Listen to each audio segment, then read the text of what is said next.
Hello friends, welcome to SSC coaching centre. दोस्तों, आज के वीडियो में देखेंगे मिश्रण संबंधी प्रश्न और बहुत ही बेहतरीन तरीका है एलिगेशन मेथड।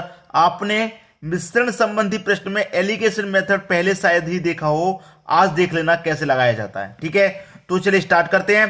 पहला प्रश्न है 63 रुपए पर केजी की चाय 90 रुपए पर केजी की चाय के साथ किस अनुपात में मिलाया जाए कि मिश्रण का विक्रय मूल्य 72 रुपए पर केजी हो जाए। ये पहले कितना था? 63 रुपए पर केजी था। हमने 63 रुपए वाली को किसके साथ मिलाया? 90 रुपए वाली के साथ मिलाया। 90 रुपए वाली के साथ जब मिलाया तो हमारा विक्रय मूल्य कितना होना चाहिए भाई? 72 रुपए। एलिगेशन मेथड लगा दो, क्रॉस अंतर। एलिगेशन मेथड में क्या लगता है? क्रॉस अंतर होता है इस तरीके से। तो 90 72 का अंतर 18 आ जाएगा और 63 72 का अंतर 9 आ जाएगा। 9 एक कम 9 कटेगा, 9 दूनी का 18 कटेगा, 2 अनुपात 1 हो जाएगा। आपसे पूछ रहा था कि किस अनुपात में मिलाया जाए? 2 अनुपात 1 में मिलाया जाएगा। बी ऑप्शन सही हो जाएगा। कितना समय लगा इस प्रश्न को करने में? कोई अधिक समय लगा? बेहतरीन तरीका है मिश्रण संबंधी प्रश्न में। शायद ही आपने पहले कभी एलिगेशन मेथड देखा हो। जिन बच्चों ने देखा है ठीक है, जिन्होंने नहीं देखा मुझे कमेंट करके बताइएगा कि यह ट्रिक आपको कैसी लग रही है। ठीक है दोस्तों, अब देखेंगे अगला प्रश्न। अगला प्रश्न है, एक दुकानदार को 30 रुपए पर केजी के चावल को 40 रुपए पर केजी के चावल के साथ किस अनुपात में मिलाया जाए कि मिश्रण का मूल्य 33 रुपए पर केजी हो जाए। भाई पहले कितने रुपए की चावल थे? 30 रुपए। बाद में कितने के साथ मिला रहा है? चावल के साथ 40 रुपए के साथ मिला रहा है। और कितना विक्रय मूल्य हो जाए? 33 रुपया हो जाए। तो भैया कर दो क्रॉस अंतर, कर दो क्रॉस अंतर। 40 में 33 में 7 का अंतर और 30 में 33 में 3 का अंतर। तो 7 और 30, अब ये कटेगा नहीं। पिछले प्रश्न में क्या था? वो कट रहा था, यहां पर नहीं कटेगा। 7 अनुपात 3, यही आपके प्रश्न का सही जवाब हो जाएगा। 7 अनुपात 3, मतलब सी ऑप्शन बिल्कुल सही। भाई कॉमन संख्या से कटना चाहिए लेकिन कटेगा नहीं। 3 और 7 कोई एक संख्या कॉमन से नहीं कटेंगे। जब नहीं कटेंगे तो यही अनुपात हो जाएगा। तो 7 अनुपात 3 आपके प्रश्न का बिल्कुल सही जवाब। बात समझ में आ गई? अब देखेंगे अगला प्रश्न। अगला प्रश्न है, एक पंसारी 60 रुपए पर केजी की चाय को 65 रुपए पर केजी की चाय के साथ किस अनुपात में मिलाए कि मिश्रण को 68.20 रुपए पर केजी की दर से बेचने पर उसे 10% का लाभ हो जाए। बहुत ही बढ़िया और शानदार प्रश्न है। सबसे पहले हमें क्या करना भाइयों? सबसे पहले हमें क्या करना है ये ध्यान रखिएगा। ये जो मेरे पास वैल्यू दे रखी है, ये जो मेरे पास यहां पर वैल्यू दे रखी है, इसको मुझे सॉल्व करना होगा। क्लियर है? इसको मुझे सॉल्व करना होगा। ये मुझे दे रखा है 68.20। ठीक है भाई, 10% का लाभ है तो 100 में 10 जोड़ेंगे, मतलब 110 हो जाएगा बटे में। अब मैं दशमलव को हटाऊंगा तो दशमलव के बाद 2 संख्याएं तो बटे में 2 जीरो हो जाएंगे। अब दशमलव बाद खेल खत्म। दशमलव वाला अब खेल हो गया खत्म। और गुने कर दूंगा मैं यहां पर कितना? 100। बस आंसर आ जाएगा। 2 जीरो से सीधे सीधे 2 जीरो कटा लो। 1 जीरो से 1 जीरो यहां पर कटा लेंगे। अब 11 से कटाऊंगा, 11 छिक्के 66, 2 बचेगा 22, 11 दूने का 22, 62 बार में कट गया। तो पहले कितने की चाय थी? 60 की। किसके साथ हम मिला रहे हैं? 65 के साथ। अब मेरा विक्रय मूल्य यहां पर बीच में कितना आ गया? 62 आ गया। दोनों का क्या क्रॉस अंतर करना है? 65 62 का अंतर 3, 60 62 का अंतर 2, तो 3 अनुपात 2 क्या हो गया? आपके प्रश्न का सही जवाब 3 अनुपात 2, पहला ऑप्शन बिल्कुल सही हो जाएगा। बात समझ में आ गई? अब देखेंगे हम अगला प्रश्न। अगला प्रश्न है, 30% सांद्रता वाले एल्कोहल को 50% सांद्रता वाले एल्कोहल में किस अनुपात में मिलाएं जाए कि 35% सांद्रता वाला एल्कोहल प्राप्त हो। कौन सा वाला प्राप्त हो? 35% सांद्रता वाला प्राप्त हो। तो किस अनुपात में मिलाएं? नहीं पता, कोई बात नहीं। पहले कितनी सांद्रता वाला था? 30% सांद्रता वाला। ठीक है, इसको हमने क्या किया? 50% सांद्रता के साथ मिला दिया।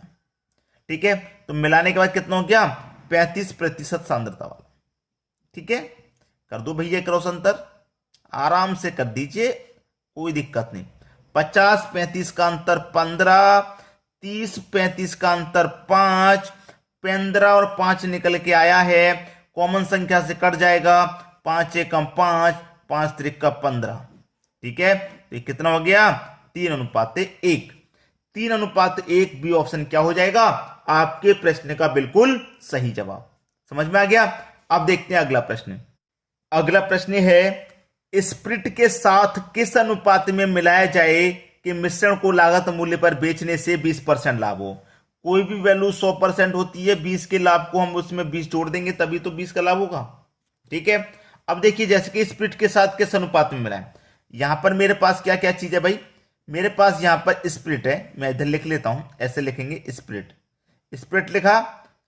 दूसरी तरफ कौन सा मिश्रण है नहीं मालूम, मालूम है या नहीं मालूम। स्प्रिट के साथ किस अनुपात में मिलाया जाए कि लागत मूल्य पर, नहीं मालूम भाई। स्प्रिट के साथ पानी होगा, ठीक है, पानी। अब देखिए स्प्रिट के साथ स्प्रिट मेरा कितना हो जाएगा 100% हो जाएगा, ठीक है। पानी कितना हो जाएगा 20% हो जाएगा। क्लियर, क्योंकि 20 का मुझे क्या हो रहा है लाभ हो रहा है, ठीक है। अब इसमें क्या है कुछ भी तो नहीं है, प्रतिशत से तो प्रतिशत कट ही जाएगा, 20 से कम 20 कट जाएगा, 20 पंजे 100, तो 5:1 आपका सही जवाब भाई। बी ऑप्शन यहां पर भी सही, 5:1 आपका सही जवाब हो गया। क्लियर सभी को प्रश्न। अब देखेंगे हम अगला प्रश्न। अगला प्रश्न है शुद्ध दूध से भरे किसी बर्तन में 20% दूध मिलाकर, ठीक है, मिलाकर ना निकाल कर है यार,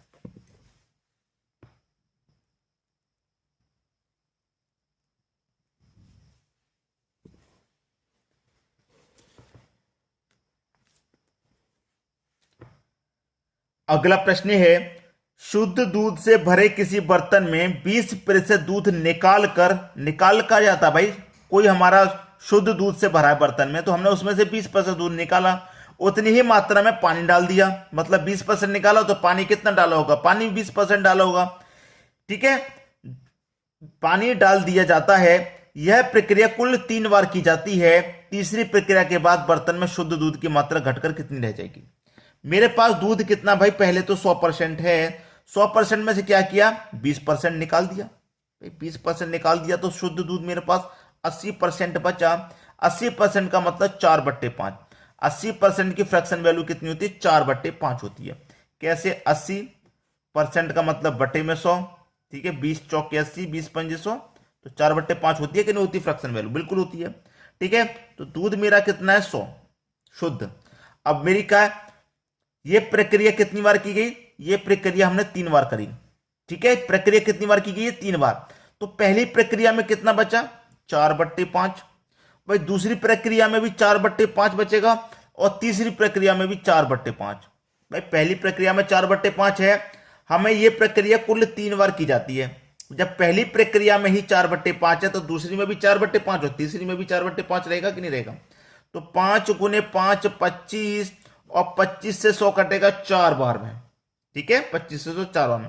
तो 4 चौके 16, 16 चौके 64, 64 चौके 256, कितना जाएगा 256 बट्टे में 5 है, 5 पचे 25, ठीक है, 5 एक कम 5, एक बच्चे का नहीं जाएगा 10 हो जाएगा, 5 दूने का 10, तो 51.2, 51.2 सी ऑप्शन आपके प्रश्न का सही जवाब है। 51.2% आपका बिल्कुल सही जवाब हो जाएगा। उम्मीद करूंगा कि सभी को प्रश्न आसानी से समझ में आ गया, किसी को भी यहां प्रश्न में कोई समस्या नहीं होगी, ठीक है दोस्तों। वीडियो देखने के लिए आपका बहुत बहुत धन्यवाद।